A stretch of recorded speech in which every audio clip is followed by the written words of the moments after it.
नमस्कार मित्रांनो, माझ्या युट्यूब चॅनलमध्ये मी सगळ्यांचं सहर्ष स्वागत करीत आहे. आज रणजित निंबाळकर सर यांच्या सर्जाने गट पास केला. तुम्ही बघितलं, तुम्ही काय स्पीड लागलेलं त्या सर्जाला.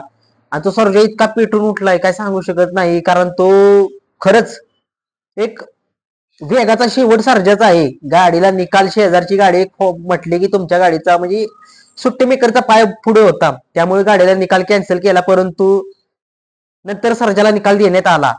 अहो द्यायलाच पाहिजे, तो बैलच त्या वेगाचा पळतोय. तेवढा स्पीडचा बैल आजपर्यंत या बैलगाडा क्षेत्रात मी तर बघितलेला नाहीये.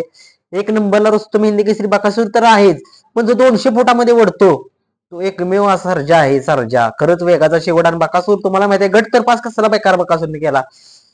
एक सुट्टा निकाल घेतला सर्जाने, दोघांनी मथुरने पण सुट्टा निकाल घेतला. पण एक दुःखद बातमी अशी घडली की राव सेमी फायनलला ही रथी महारथी दोघे का आले एकत्र हे समजत नव्हतं मला. असं एक खेळाचा भाग आहे. एक दुःख पण झालं, एक खुशी पण झाली म्हणावी लागेल. कारण आपला बकासूर आणि सर्जा शेजारी होते आणि बकासूरला बैल नाही पुरला, खरंच नाही बैल पुरला. तो बाईच्या होता, बैल पळतो, पण ते म्हणतात ना कोणता एक बैल पळून चालत नाही, दुसरा पण बैल पळावा लागतो. बकासूर एकटा काय ओढणार होता. पण असू द्या, देव आहे तो. देवाला काय, देवाच्या नावावरती असे किती किताब आहेत.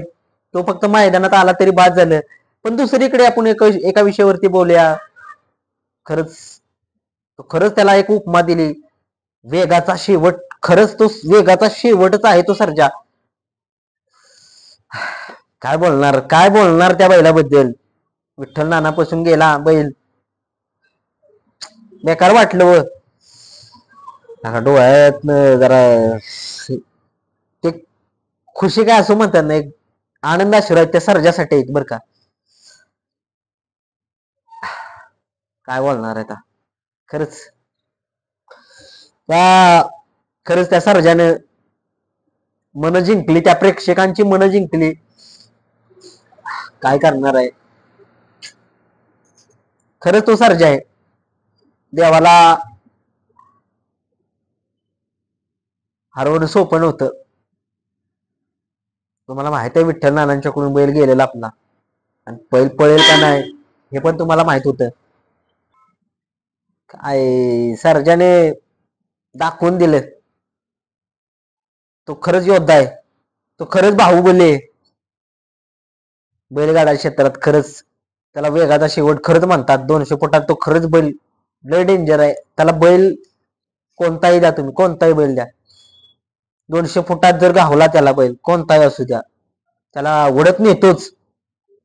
आणि देवाला हरवणं सोपं नव्हतं, पण असू द्या, हार जित खेळाचा प्रकार आहे. एक सर्जाने आपल्या बकासूरला हरवलेला आहे. आणि वेगाच्या शेवट सर्जाचा आहे. आणि त्याने दाखवून दिलं, तो बकासूरच्या नंतर जागा जर कोण घेणार असेल या मैदानात, तर तो बकासूर नंतर सर्जाचा आहे, निंबाळकर सरांचा. आणि विठ्ठलांचा आशीर्वादच होता त्याच्या मागे, का नाही पळणार. असो, सर्जाला खूप खूप शुभेच्छा, खूप खूप शुभेच्छा. बेकार वाटलं, बकासूरची पण हार झाली एक, पण असू द्या, हे ना आनंदाचे अश्रू आहेत हे. असू द्या, आपल्या सर्जासाठी डोळ्यातनं पाणी आलं, बाकी काय नाही. खरंच त्या बैलाच्या मालकानं त्यासाठी खरंच खूप केलं. त्या बैलानं खरंच केलं, ते केलंच म्हणायला लागेल. आता जर असते सर तर काय हो, किती आनंद झाला असता. त्यांना बकासूर हरवायचं होतं. देवाला हरवणं ऐरागेराचं काम नाही. जो हरावा बघतो ना, तो गेला या कामात. तुम्हाला माहित आहे, बकासूरला जो हरवतो ना, त्याला बकासूर परत गाडी मारून देत नाही. बकासूरला हरवणं सोपं नव्हतं देवाला. पण असू द्या, सर्जाने डोळ्यात पाणी आणलं. दोन्ही बैल आपलीच आहे, ती दोन्ही मालक आपलीच होती, गोलशेट बी आपलेच आहेत. पण असो, त्या सरांसाठी खरंच पळला तो सर्जा, सरांसाठीच पळला. खरंच डोळ्यातच पाणी आलं राव. या आनंदाच्या अश्रू आहे, असं काय नाही. मी म्हणजे असं म्हणत नाही. मागच्या वेळेस मी रडलो विठ्ठल नानाच्या वेळेस, बैल आला तवा.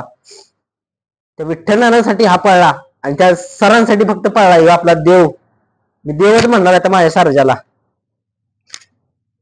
सर्जाच आहे.